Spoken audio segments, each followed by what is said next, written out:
जितना समय आज के इस वर्चुअल संवाद कहें, रैली कहें, वेबिनार कहें, जो भी नाम आप दे सकते हैं, इस कार्यक्रम के संयोजक भारतीय जनता पार्टी के बहुत ही वरिष्ठ कार्यकर्ता भाई विजेंद्र सलूजा जी, उनके आदेश के अनुसार मैं आज आपके बीच में इस कार्यक्रम की प्रस्तावना, भूमिका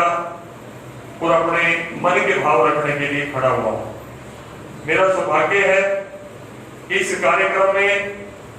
हमारे पानीपत के सुप्रसिद्ध निर्यातक, बहुत ही विचारशील परिवार है पालीवाल परिवार, और जो एक्सपोर्टर एसोसिएशन है उसके जनरल सेक्रेटरी हैं, जिस पानीपत का नाम, जिस निर्यात के काम पूरे विश्व में है, उस ऑर्गेनाइजेशन को रिप्रेजेंट करते हैं। और पीछे कोरोना संक्रमण काल में जिनका बड़ा ही जीवन, जो ये मास्क मैंने पहना हुआ है, उस मास्क के सूत्रधार पूरे प्रांत भर में उसका वितरण करना, पूरे करनाल लोकसभा क्षेत्र में करना, उसके ये सूत्रधार हमारे विभू पालीवाल जी आज के हमारे मुख्य वक्ता है। हमारे बीच में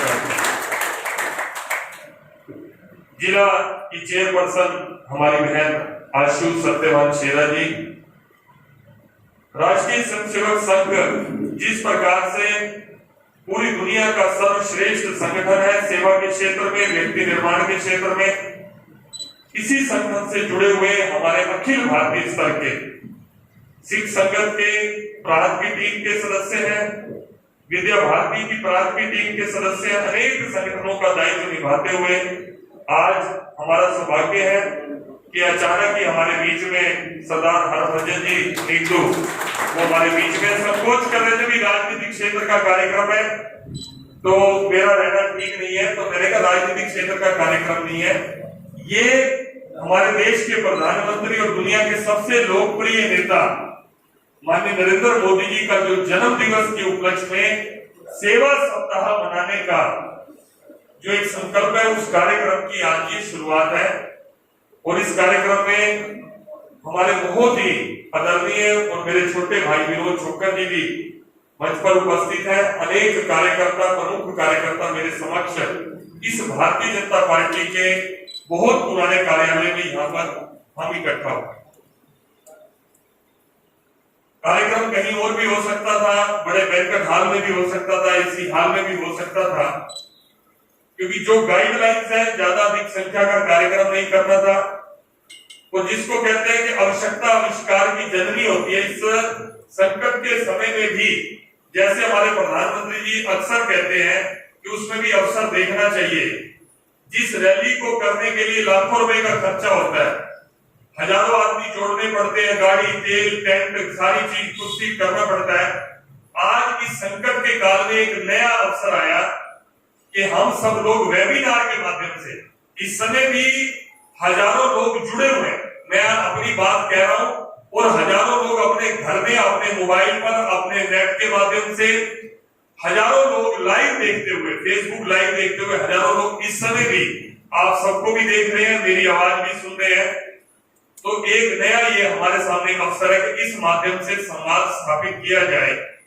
और जिस तरह के कार्यक्रमों की रचना, चाहे वो फ्री चश्मे वितरण करने की हो, ब्लड डोनेशन का कैंप लगाने की हो, पर्यावरण को लेकर हो, पॉलीथीन को मुक्त करने के लिए थैले बांटने की हो, वो सारी रचना विजेंद्र जी ने समय का उपयोग करते हुए आपके समक्ष सारी की सारी करते हैं। मैं केवल 2-4 मिनट के लिए माननीय नरेंद्र मोदी जी के व्यक्तित्व को, जिसके बारे में आप जानते हैं, मुझे कुछ अलग से बताना नहीं है और ऐसा कुछ मैं बता नहीं पाऊंगा जो आप जानते नहीं है, लेकिन फिर भी हर एक का नजरिया, हर एक व्यक्तित्व को देखने का, समझने का नजरिया हर व्यक्ति मैन टू मैन डिफर करता है, हर आदमी का अलग अलग रहता है।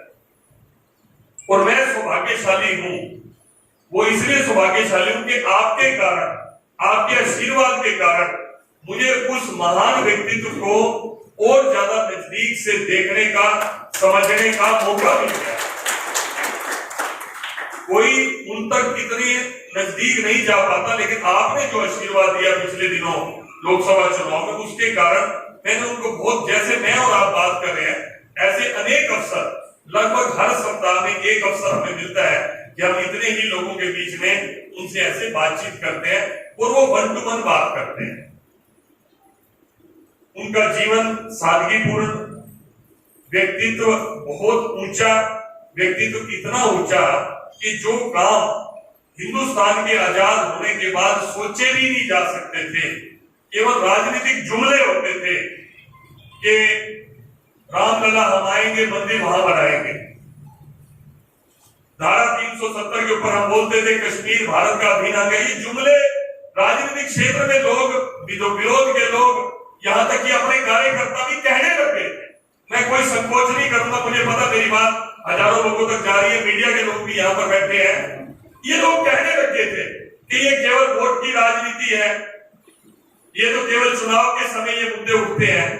लेकिन उन बातों वो आत्मसात हमारे मन में है, हर देशभक्त के मन में वो मुद्दे हैं, हर देशभक्त के मन की ये भावना है कि ये होना चाहिए। अगर उसको सार्थक रूप से, साकार रूप से अगर इस हिंदुस्तान की धरती पर, इस दुनिया के अंदर अगर किसी ने साकार रूप से उतारा है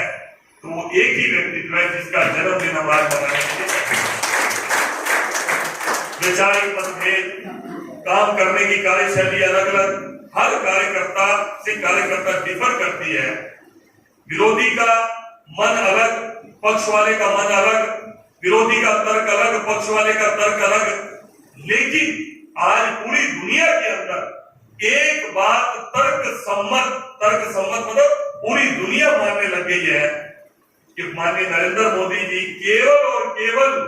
हिंदुस्तान के नेता नहीं, ये आज पूरे विश्व में जिन ताकतवर देशों के प्रमुखों का नाम प्रमुख के नाते आज भी लिया जाता होगा, अमेरिका का बहुत ताकतवर है राष्ट्रपति, रशिया का बहुत वो लिया जाता होगा, लेकिन इंसानियत के नाते, नेता के नाते मेरा ये मानना है कि दुनिया के अंदर माननीय नरेंद्र मोदी के नाम के आगे टिकने वाला कोई भी व्यक्ति नहीं है। किन परिस्थितियों से अपने देश को उभार कर आगे ले जाना, देश के अंदरूनी मसलों को छोड़ दो, धारा 370 को छोड़ दो, राम मंदिर को छोड़ दो, उन फैसलों को छोड़ दो जो एक छवि भारतीय जनता पार्टी की हमेशा बढ़ाई जाती थी, जिस संगठन से हम जुड़े हैं कि ये मुसलमानों के विरोधी पार्टी है, मुस्लिम समाज के खिलाफ पार्टी है, उस मिथक को भी, उस मिथ को भी तोड़ते हुए जो 3 तलाक का ऐतिहासिक फैसला किसी भी दबाव में न आते हुए, हालांकि सुप्रीम कोर्ट के अंदर भी इस नजरिए से कई फैसले हुए, लेकिन उस समय की सरकारें इसको लागू नहीं करा सकी। लेकिन एक जनमत तैयार करना, एक मन तैयार करना उन गरीब मुस्लिम बहनों के लिए जिनको केवल 3 शब्द सुनते ही जिनकी आंखों के सामने अंधेरा छा जाता था, इस तरह के फैसले भी उन्होंने 3 तलाक को लेकर मजबूत फैसले किए। पड़ोसियों के साथ जिस तरह के हमारे रिश्ते रहे, जिस तरह से देश के बंटवारे से वो नींव पड़ी, वो दीवार खड़ी हुई नफरत की, हर तरह से पहल माननीय अटल जी के समय में, माननीय नरेंद्र मोदी जी के समय में की गई। लेकिन जिसका जो स्वभाव होता है वो स्वभाव बदलता नहीं है, लेकिन उसको उसी की भाषा में जवाब देने का भी अगर हिंदुस्तान की राजनीति के अंदर अगर कोई उदाहरण, चाहे वो सर्जिकल स्ट्राइक से रहा हो, चाहे एयर स्ट्राइक से रहा हो, तो वो भी माननीय नरेंद्र मोदी जैसे व्यक्तित्व के कारण ही संभव था। 1962 में जो चीन के साथ हमारी युद्ध के अंदर जिस तरह से हमें क्षेत्र छोड़ने पड़े, अपने एरिया खाली करने पड़े, और वो माथे के ऊपर बोझ हमारे देश के प्रत्येक नागरिक के ऊपर हमेशा रहा, बिना इस बात के कि उस समय सरकार किसकी थी, क्या फैसला हुआ, किस नेता ने क्या गलती की, अगर वो सम्मान भी आज,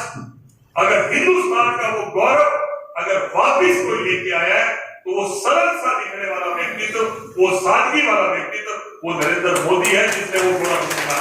कितने वर्षों के बाद हम उन चोटियों के ऊपर अपना कब्जा कर सके